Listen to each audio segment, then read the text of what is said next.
The morning sun had barely climbed above the rooftops of the city when Linda Tran wheeled her old cart into the marketplace. It creaked with every step she took, its paint chipped and faded from years of wear.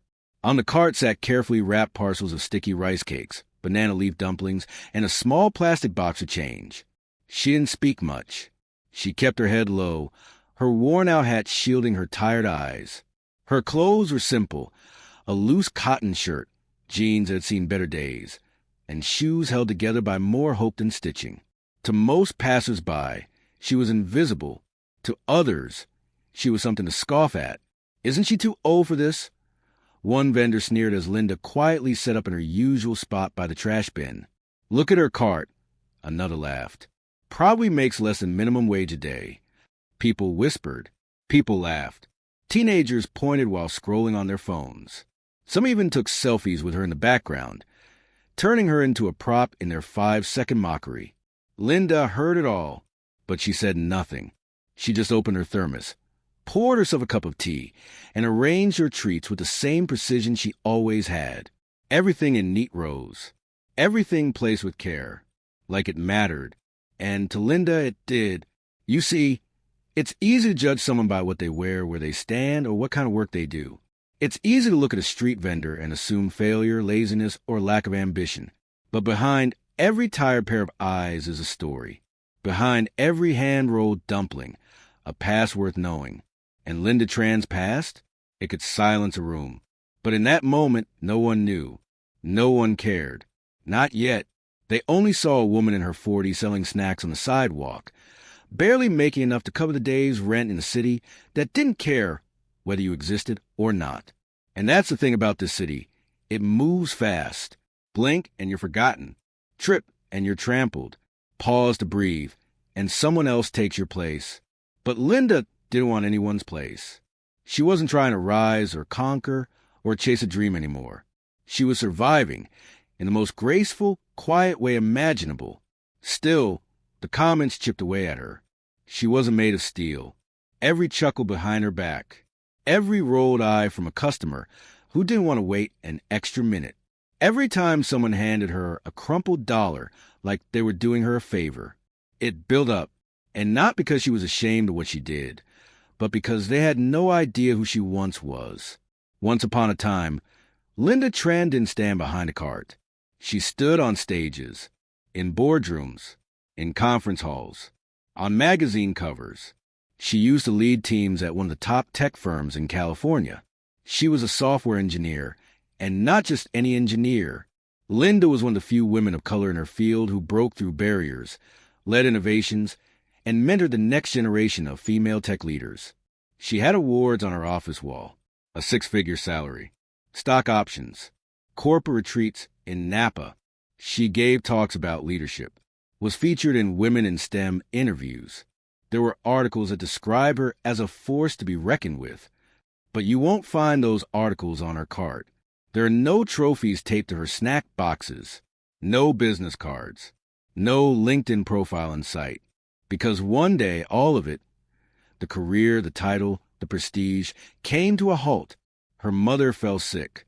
Fast. Alzheimer's doesn't send a warning. It just arrives and rewrites the life you thought you'd have. Linda made a decision that day. She closed her laptop. She packed her bags.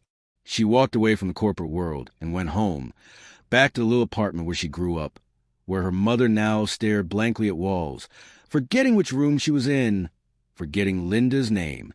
Care wasn't cheap. Nurses weren't reliable. Time was short. So Linda did the only thing she could. She started cooking. The same recipes her mother used to make when times were hard. The same food that once helped them survive as refugees, fresh off a boat years ago. She put love in every roll, every cake, every spoonful. Not for profit, but to stay afloat, to keep the lights on, to keep her mom safe. That's how she ended up here, behind a cart, in this noisy, heartless city, becoming a punchline to a joke no one realized they were telling about themselves. Because what kind of world do we live in where sacrifice is mocked? Where a woman who gave up everything for her family is treated like she's failed. But here's the twist. Linda knew. She knew who she was. She didn't need to explain herself. Not to them. Not to anyone. Still, stories like Linda's don't stay hidden forever, because even the most silent heroes leave echoes. And soon, someone would hear them. But that's a story for another part of this journey. She used to lead teams in Silicon Valley. Now she's selling snacks on the street. People only saw what was right in front of them. A middle-aged woman behind a wobbly cart, selling banana leaf dumplings for $2 apiece. They saw the frizzy hair tied back in a no-nonsense bun, the second-hand sneakers, the quiet demeanor. But what they didn't see, what they couldn't possibly imagine, was that this woman once stood on a TEDx stage, commanding a room of thousands, sharing how she helped design one of the first AI-driven home care systems for the elderly. That woman's name? Still Linda Tran. Just a different chapter.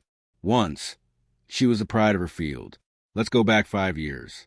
Linda Tran walked through the glass doors of Zenith Systems, a rising star in the tech world with a mission, not just to write code, but to make a difference. Her specialty? Applied machine learning in healthcare. She wasn't driven by money or the glamour of tech culture. Linda had grown up poor, the daughter of immigrants who cleaned offices and worked night shifts to put food on the table. She knew what real struggle looked like. So when she entered the tech world, it wasn't to chase yachts and IPOs. It was to build things that mattered. And she did. She led a team of engineers in building CareLink, a smart home platform that could monitor the vitals and daily routines of elderly patients using sensors, cameras, and AI. It was a game changer for families with aging loved ones. The platform won awards, got government grants, and saved lives. And Linda? She was everywhere. Invited to panels. Quoted in Forbes. Nominated for Women to Watch in Tech. Young women wrote to her saying, "You make me believe there's a place for me in STEM." Colleagues admired her. Mentors respected her. Competitors feared her. She was, in every measurable sense, a success story. But no algorithm can fix a breaking heart. It happened slowly. At first, it was the small things. Her mom, my Tran, started repeating questions, getting lost in the grocery store, calling Linda by her sister's name. Then, one morning, she wandered out of the house and forgot how to get back. Linda flew home that night. The doctors confirmed what she already suspected, late-stage Alzheimer's. Linda tried to juggle both lives at first. She hired caregivers, scheduled check-ins, set up monitoring systems using her own tech. But her mom kept slipping, and so did Linda. She started missing meetings, flying home every other weekend, then every weekend. Then she just stopped flying back. People at work were kind. At first, take all the time you need, they said. But time in tech is currency. And Linda wasn't spending it in the right places anymore. Eventually, she resigned. No fanfare, no farewell party. Just a quiet exit, like slipping out the back door of her own life. The world moved on, but she moved home. Back in her small hometown, nothing had changed. Same streets, same neighbors, same corner grocery store where she used to buy milk as a kid. But everything felt different, slower, quieter, and for a while, heavier. She spent her days feeding her mom, bathing her, sitting beside her during episodes of confusion and rage. Alzheimer's doesn't just erase memories. It twists them. Some days her mom would scream, convinced Linda was a stranger. Other days, she'd ask where her husband was, not remembering he'd passed a decade ago. The woman who once built technology to monitor patients now sat for hours holding her mother's hand, not because it helped the illness, but because it helped the fear. When savings ran out, she turned to the kitchen. Linda didn't complain. She had made her choice, and she owned it. But reality didn't care about choices. Bills came. Rent went up. Her savings? Gone in under a year. That's when she remembered the recipes. Her mom's sticky rice cakes. The way she folded the banana leaves. The smell of the coconut milk simmering on the stove. As a kid, Linda used to help her mother cook these exact snacks to sell at church fairs and flea markets, back when they were new to America and didn't have much else. So she started again. One small batch. Then two. Soon she was wheeling her little cart to the marketplace, just like her mother used to, trying to earn enough to keep the lights on and the medicine stocked. It wasn't glamorous. It wasn't strategic, but it was survival. It was love in motion. Success isn't always loud. Sometimes it's quiet. People at the market never asked about her past. They didn't care. To them, she was just another vendor trying to make a living. They didn't know about the patents with her name on them, the systems she helped build that were now protecting patients worldwide, the students she once mentored who had now taken her place in the spotlight. Linda didn't need recognition. She didn't crave applause. Because real success, the kind that doesn't need a LinkedIn post or a viral TED Talk, is knowing you did what was right, even when it cost you everything. And maybe, just maybe, one day someone would stop laughing long enough to ask, "Who is that woman, really?" They'd never guess the answer, but it would change the way they saw her and themselves forever. She gave up a six-figure career. The reason will break your heart. When people saw Linda Tran behind her cart, they never asked, why would someone like her end up here? Because to them, it wasn't a mystery. She was just another vendor, just another face in the crowd. But if anyone had stopped long enough to truly wonder, to truly look, they might have uncovered something deeper than any resume, richer than any success story. They would have discovered sacrifice, and a kind of love so deep, it made walking away from a dream feel like the only choice. Her life was on the rise, until life threw a curveball. Linda was in the prime of her career. She had just been promoted to Director of Engineering at Zenith Systems. Her team had successfully launched a new line of AI-driven tools that were getting international attention. Her email inbox was flooded with invites to speak at conferences. Recruiters from companies like Google and Amazon were calling. She was making more money than she ever thought possible growing up in a one-bedroom apartment with 3 siblings. Her friends joked that she was a golden girl. Everything she touched turned to success. But behind the smile and the accolades, Linda was carrying a quiet storm. Her mother, my Tran, was forgetting things, not just misplacing keys or burning dinner.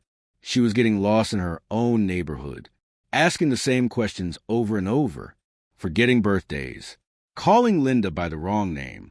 At first, Linda tried to brush it off. Stress, maybe age, nothing serious. But deep down, she knew something wasn't right. The diagnosis that changed everything. It was a Tuesday.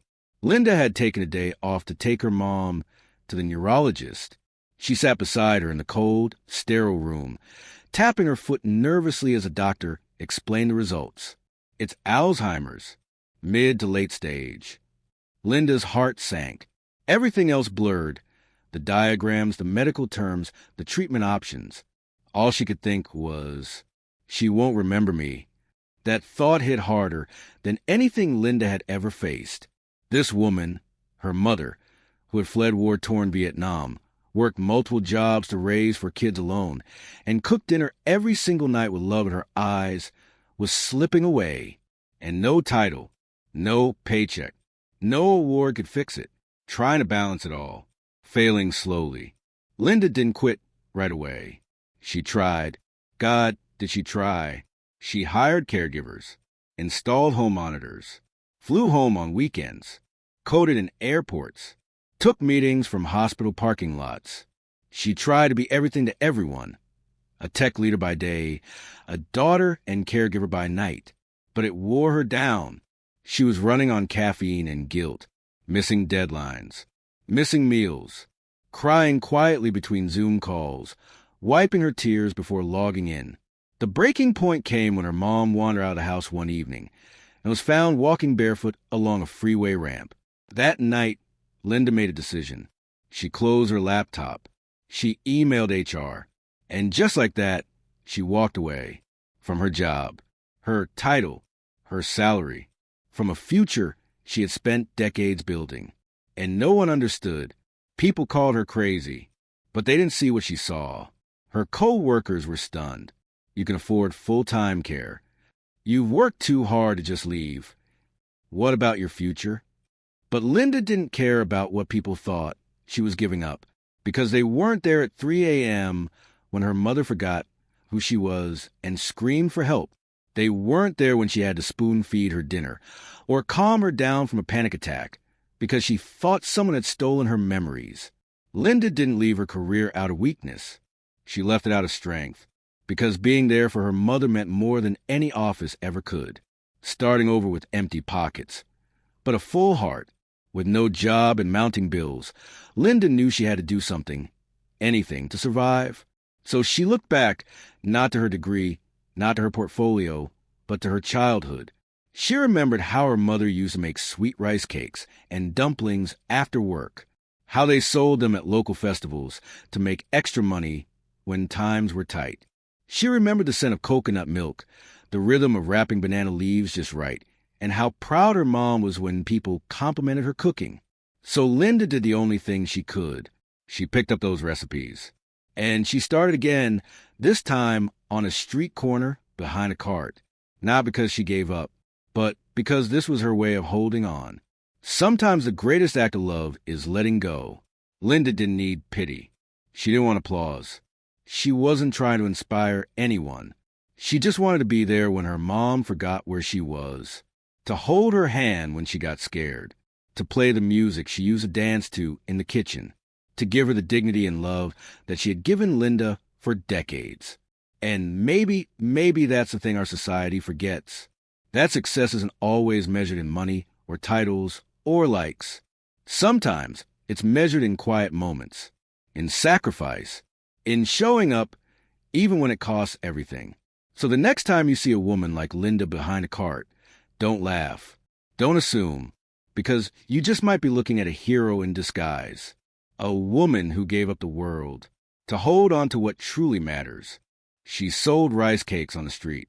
One question changed everything. For months, Linda Tran stood behind her street cart in silence. She sold her mother's old recipes. Sweet rice cakes wrapped in banana leaves, warm dumplings filled with mung bean paste, little pockets of love disguised as simple street food. People walked by her every day. Some bought. Most didn't. A few stared too long. A few whispered too loud. Used to be smart, probably. Look at her now. She must have messed up bad to end up here. But Linda didn't flinch. She just smiled and kept wrapping the cakes with the same care her mother used to. Each one a memory, a prayer, a goodbye in progress. She had grown used to being invisible, used to people looking through her, until one day someone didn't. He wasn't in a hurry. That's what made him different. It was a rainy Thursday, one of those gray, half-hearted days when even the city felt tired. Linda was about to pack up when a young man in a navy coat walked up, late 20s, maybe early 30s, well-dressed, laptop bag slung over one shoulder. The kind of guy who looked like he belonged in a corner office, not on a rainy sidewalk buying snacks. He didn't order right away, didn't even look at the food. He looked at her, and then he asked a question no one had ever asked. What's your story? 3 simple words. But to Linda, they hit like a lightning bolt. Not what are you selling? Not how much? Not why are you here? But what's your story? And just like that, the wall cracked. Linda didn't answer at first. She wasn't sure how. It had been so long since anyone had asked with genuine curiosity, without judgment, without rushing. So the man, who introduced himself as Marcus, waited, patiently, and for the first time in months, Linda told someone the truth. She told him about the life she had before the cart, the job, the office, the 6-figure salary. She told him about her mom, the woman who had raised 4 kids alone, worked 3 jobs, and now no longer remembered her own name. She told him about the diagnosis, the 3 a.m. breakdowns, the decision to leave everything behind, about the guilt, the grief, the rice cakes, the cart. And Marcus, he didn't interrupt. He didn't say, "That's so sad." He just listened, like every word mattered. "You don't belong here," he said, but not the way others meant it. When Linda finished, there was a long pause. Marcus looked down at the little rice cake she'd handed him during her story. He unwrapped it slowly, took a bite, and smiled. "This is incredible. Seriously, better than anything I've had in the city." Linda laughed. The first real laugh she'd had in weeks. But then Marcus leaned in slightly and said something that stopped her in her tracks. You don't belong here. Not because you're better than this, but because your story deserves to be told to more than just one random guy on a sidewalk. Linda blinked. No one's ever said that before. Marcus shrugged. Well, I just did. From cart to camera, the power of being seen. It turned out Marcus wasn't just any passerby. He worked in media, a producer for a growing digital storytelling platform that featured everyday heroes. He came back the next day, and the next. He brought a camera crew. He asked more questions. He filmed Linda as she folded the banana leaves, stirred the coconut milk, held her mother's hand between sales. He didn't script anything. He just let her be real. When the short documentary aired on their channel 2 weeks later, it exploded. 3.7 million views in 3 days. Hundreds of comments. Thousands of shares. People all over the country were moved by Linda's quiet strength, her sacrifices, and her unbreakable love.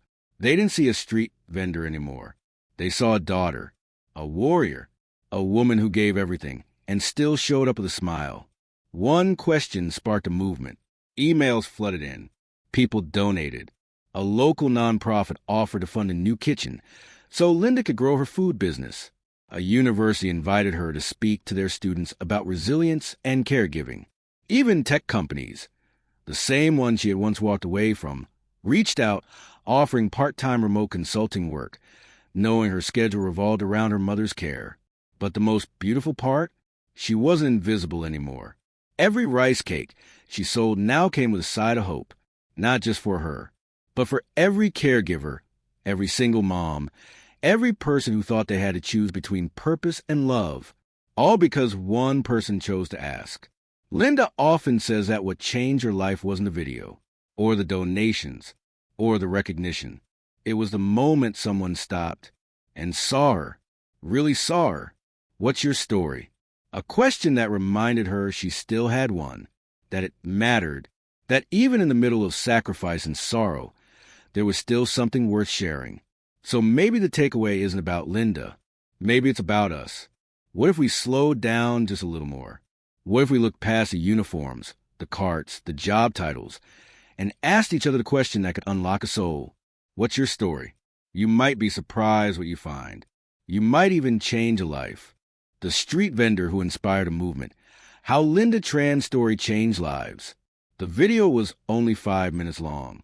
Just 5 quiet, heartfelt minutes of Linda Tran folding banana leaves, boiling rice cakes, and speaking softly about sacrifice, family, and the love that drove her to give everything up. She hadn't expected much. Marcus, the young producer who filmed her story, said it might get a few thousand views on their YouTube storytelling channel. Maybe 10,000 if it connects, he shrugged. But it didn't get 10,000. It got 10 million. 10 million hearts cracked open. 10 million people paused in the middle of their scroll, their commute, their lunch break, and watched a street vendor tell a story that reminded them what it means to truly love someone. And that's where the real story began. An inbox full of tears. Within hours of the video going live, Linda's world shifted. Her inbox filled with messages, not from brands or agents or businesses, but from people. Real people, broken people, hopeful people. I lost my mom to Alzheimer's last year. I thought I was alone until I heard you speak. You made me call my dad after 5 years of silence. Thank you for helping me remember what matters. I'm a caregiver, too. I cried watching your story because finally someone understands. Linda sat in front of her old laptop, reading each message with trembling hands. Some came from across the street, others from halfway across the world. A single mother in Manila, a retired engineer in Ohio, a nurse in South Africa. They had nothing in common, except the ache in their hearts and the way Linda's story made them feel seen. The cart became a symbol. The little food cart where Linda sold rice cakes had once been a place of survival, a humble tool to earn enough for her mother's medicine and rent. But after the video, it became a destination. People traveled miles just to meet her. Some brought flowers. Others brought handwritten letters. A few just stood quietly, tears in their eyes, as they handed over a $5 bill and received a warm rice cake in return. A woman from Texas flew in just to hug her.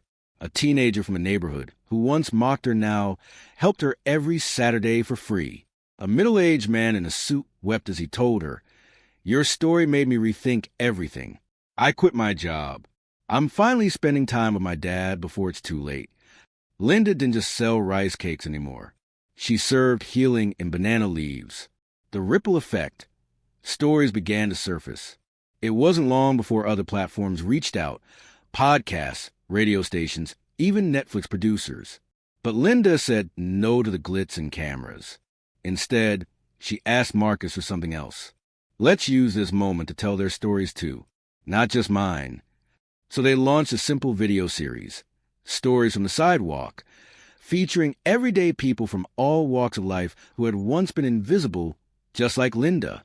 A janitor who composed symphonies at night. A grandmother who ran a secret food bank for struggling families. A war veteran who spent every Sunday fixing broken bikes for neighborhood kids.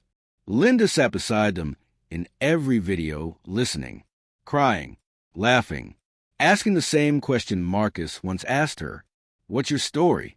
The series grew fast, not because it was flashy, but because it was real. A city that began to see differently. Something unexpected started happening in the city. People slowed down. They smiled more. They started conversations with their baristas, delivery drivers, and janitors. They looked at the elderly with new eyes. They asked questions like, "How are you doing, really?" and meant it. Inspired by Linda, a local high school launched a Hidden Hero essay contest. A major corporation created paid leave for employee caregivers after watching her video. A nearby hospital named a new caregiver lounge after her. The Linda Room, a quiet space where exhausted family members could rest, cry, or just breathe. Even the mayor reached out, presenting Linda with a recognition award. Not for selling food, but for changing the spirit of our city with nothing more than heart and honesty. Her mother never knew, but maybe she felt it. Throughout all the fame, the emails, the interviews, Linda never stopped waking up at 5 a.m. to care for her mother.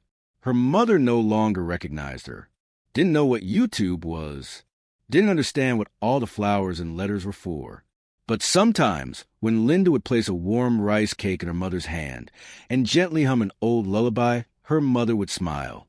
Just for a moment, just long enough. And Linda liked to think, maybe, somehow, she knew the legacy of a quiet woman. Linda never planned to be a symbol. She didn't want applause, didn't ask for attention. All she did was make a choice, the hard one. She chose love over ambition, family over comfort, dignity over pride. And in doing so, she lit a path for others. Today, that path stretches far beyond her food cart. It winds through homes, hospitals, hearts. It lives in the woman who stayed, the man who listened, the stranger who asked, and in every bite of warm, sticky rice wrapped in banana leaf. Her story continues. So the next time you pass someone on the street, before you assume, before you scroll past, before you judge, pause, look, and maybe, just maybe, ask, "What's your story?" Because sometimes the quietest voices carry the loudest truth, and sometimes a single story can change the world.